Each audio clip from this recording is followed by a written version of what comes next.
gained 20. The House is moving forward with plans to sue President Obama for what Republicans say is executive overreach. Chief Congressional Correspondent Mike Emanuel has the latest on lawmakers trying to beat the clock and beat back an executive branch power grab. The politics, Mike, of all this are not so cut and dry. Good evening.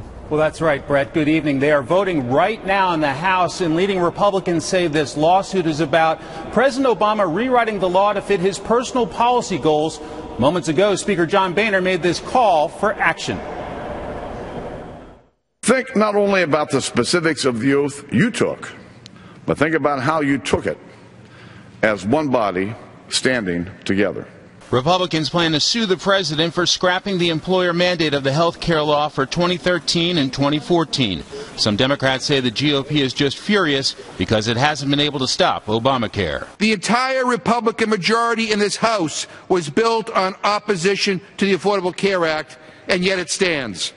And the fact that it stands make the Republican leadership do desperate and irrational things. But Republicans appeal to Democrats that it's about standing up for the institution, the power of the legislative branch. But my point is that we shouldn't be so callous and short-sighted as to not defend our Article I power simply because the president in questions happens to belong to one party. Democrats call it a waste of time and money. The Republican House is about to go out for 5 weeks, but first they're going to sue the president and hope that we don't pay attention to the unfinished business of this country. In Kansas City, the president said more could be accomplished if Congress would only cooperate. Just come on.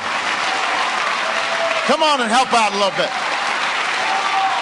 Stop being mad all the time. Stop just hating all the time. There was much more cooperation on a $17 billion bipartisan compromise to fix the Department of Veterans Affairs. It'll make it easier to fire incompetent executives. It includes $5 billion to hire doctors, nurses, and staff, $10 billion to allow veterans waiting a long time for an appointment or living more than 40 miles from VA facilities to see private doctors. The bill before us is one that I'm proud of, but more importantly, it is one that I believe our nation's veterans can be proud of.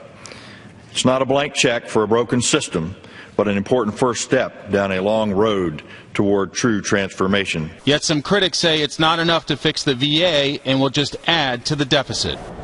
The vote on the VA bill was 420 to 5 in the House. It is also expected to receive strong support in the Senate, although a few Republicans have signaled they'll vote no. Brett? And we'll bring you an update on this current vote as we get it. Mike, thank you.